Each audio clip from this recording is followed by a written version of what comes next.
18वीं लोकसभा का चुनाव हो रहा है। इसके पहले 17 लोकसभा का चुनाव हो, लेकिन आज के चुनाव का नतीजा देश के भविष्य को इस रूप में तय करेगा कि आम लोगों की समझदारी अब बन गई है।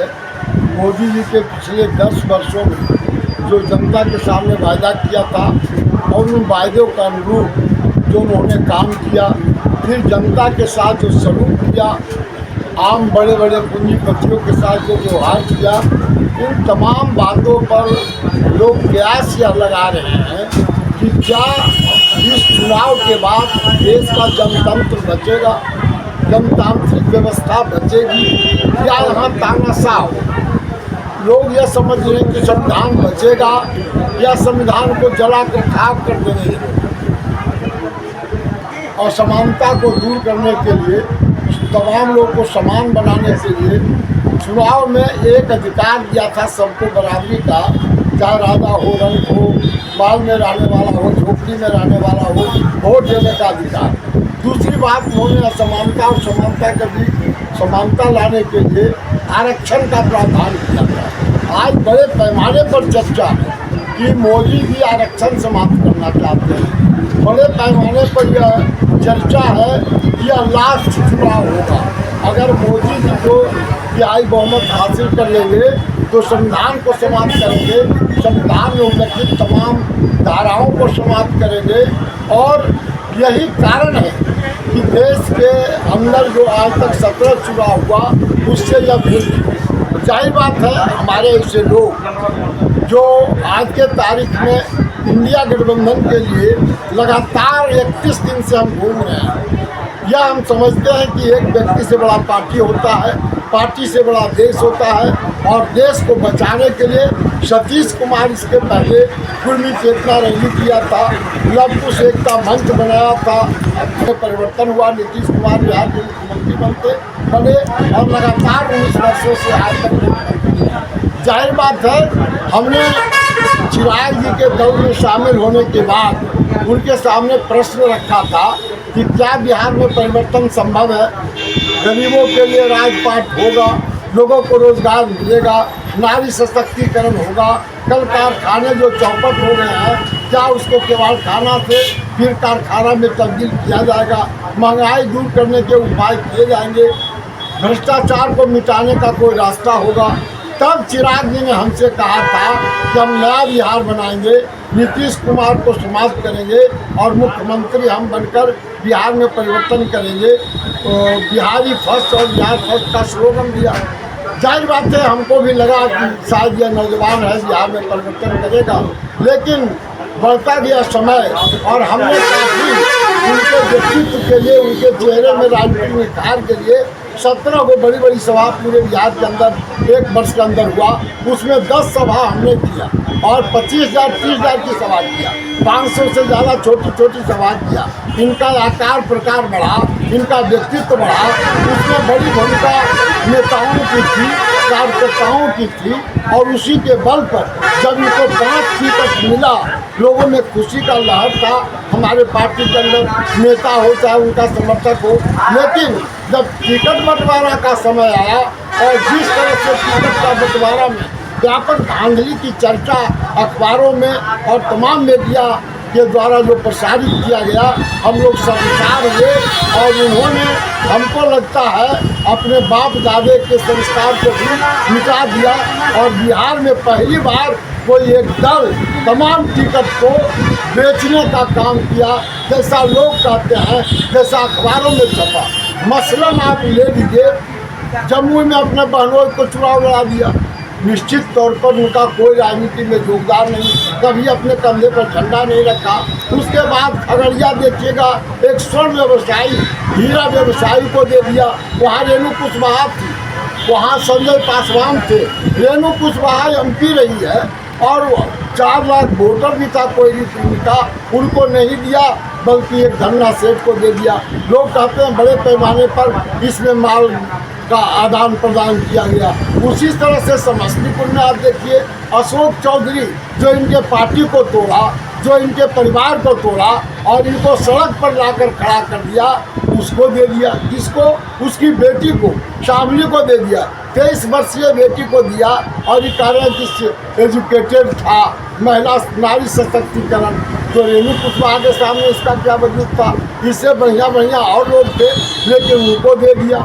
जाहिर बात है उसके बाद वैशाली में आप देखिए, यहाँ तो अपने लड़ गए कि बाप दादा का हमारा चिन्ह है, हमारा क्षेत्र है। बगल में वहाँ इन्होंने बार बार छाती ठोक कर कहने का काम किया था कि सतीश जी या कमेटी में भी कि हम वैसे तमाम लोग जो हमको बीच में छीरा घोपा है उसको हम सिंबल नहीं देंगे, उसको टिकट नहीं देंगे।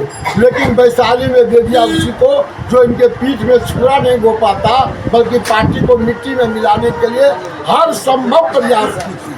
तो एवं प्रकार से टिकट के बंटवारे में जनता की उपेक्षा, जनभावना की उपेक्षा, कार्यकर्ताओं की उपेक्षा, नेताओं की उपेक्षा, अक्षम लोगों को टिकट देना और पैसे का हेरा फेरी के बल पर टिकट देना निश्चित तौर पर हमें गवारा नहीं हुआ।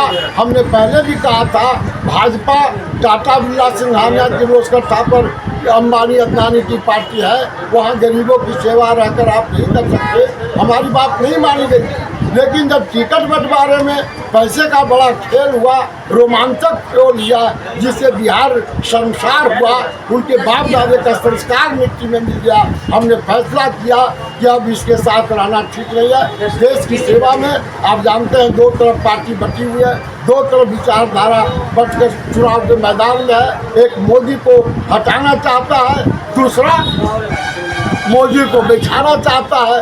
ऐसी परिस्थिति में हमने ये तय किया देश हित में, इसलिए कि शिवाजी हमारे पुरखे थे, छत्रपति साहू जी महाराज हमारे पुरखे थे, सम्राट अशोक हमारे पुरखे थे, तो सरदार वल्लभ भाई पटेल पुरखे थे, बाबा भीमराव अम्बेडकर थे।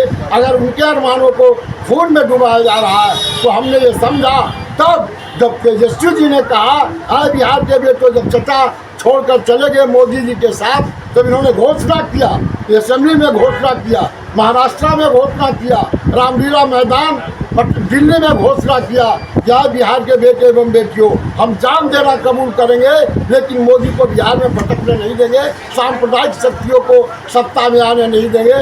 और हमने ये समझा कि देश को बचाने के लिए शायद इस नौजवान को साथ देने की आवश्यकता है, और बिना दल में गए। सुनकर हैरानी होगी कि मैं 31 दिनों से लगातार 9वां क्षेत्र है, लेकिन अभी तक हमने उनसे तेजस्वी से मुलाकात नहीं किया है। तेजस्वी जी हमको पहचानते भी नहीं होंगे, लेकिन हमने कहा हम ये समझते हैं कि ऐसे ऐसे लोग जो टिकट बेचने का काम किया, कार्यकर्ताओं की उपेक्षा किया, बाप दादा के संस्कार को मिटाने का काम किया, और जिस तरह से आज हमारे नेता नीतीश बाबू को लोग कहता है जिनका स्क्रू ढीला हो गया है, मानसिक संतुलन खो दिए, भाजपा के इशारे पर आपने देखा कभी इनके पास 114 सीट था, लेकिन पिछले चुनाव में विधानसभा में भाजपा ने ताल ठोकवा करके चिराग से लड़वा दिया। 134 सीट पर हमारे नेता का नीतीश बाबू का कद को छोटा करने के लिए जो कुकर्म किया जग जाहिर है। हम इसीलिए जा रहे हैं सब जगह अपने लोगों को कहने के लिए कि आपका नेता, हमारा नेता आदरणीय नीतीश बाबू आज जो मानसिक दौरे के शिकार है, उसके लिए कोई एक व्यक्ति जिम्मेवार है, एक व्यक्ति गुनाहगार है, उसका नाम चिराग पासवान है। इसलिए हम यहाँ कहने के लिए आए हैं और आप लोग के माध्यम से पूरे क्षेत्र के हम अपने लोग को कहना चाहते हैं कि वास्तव में अगर तुम बदला लेना चाहते हो तो सही वक्त यह है कि इसी चुनाव में चिराग पासवान को मटिया मेट करे। हमारे नेता को अगर छौन छेटा किया है तो हम उसको राजनीतिक तौर पर बिल्कुल बिस्तर पर सोकर सुनाने का काम करेंगे। और हमारे राम साहब जो है शिवचंद्र बाबू को जिताने के लिए हम अपील करते हैं, लालटेन छाप पर वोट डालकर बड़े पैमाने पर बड़ी जीत से हम चाहते हैं कि इस तरह के लोग जिन्होंने बिहार को शर्मसार किया, अपने पुरखों को शर्मसार किया, उनको सबक सिखाने की आवश्यकता है और भाजपा को भी बताने की आवश्यकता है। अगर नीतीश जी वास्तव में अगर देश के प्रधानमंत्री के संभावित उम्मीदवार थे, वही थे, इसीलिए बीजेपी वालों ने ऐसा किया। हम अपने लोगों से कहना चाहते हैं आपके साथ, आपके नेता के साथ जो बदसलूकी हुआ है, यह मौका है, आप बदला ले लो। यही कहने के लिए 76 वर्ष का बूढ़ा फिर से एक बार बिहार में निकला है। एक बार निकला था तब जब बिहार को बचाने का सवाल था, और आज देश को बचाने का सवाल है। इसीलिए हम अपने लोगों से, खासकर पटेल वंश के लोगों से, शिवाजी वंश के लोगों से, सम्राट अशोक चंद्रगुप्त मौर्य के लोगों से कहना चाहते हैं, आपके पुरखे ने देश को बनाया था, गढ़ा था, निर्माण किया था, और आज कोई छत विछत करना चाहता है तो आज मेरे परिवार के लोगों आगे आओ, देश को बचाओ, पुरखे के सम्मान को खून में डुबाने से बचाने का काम करो।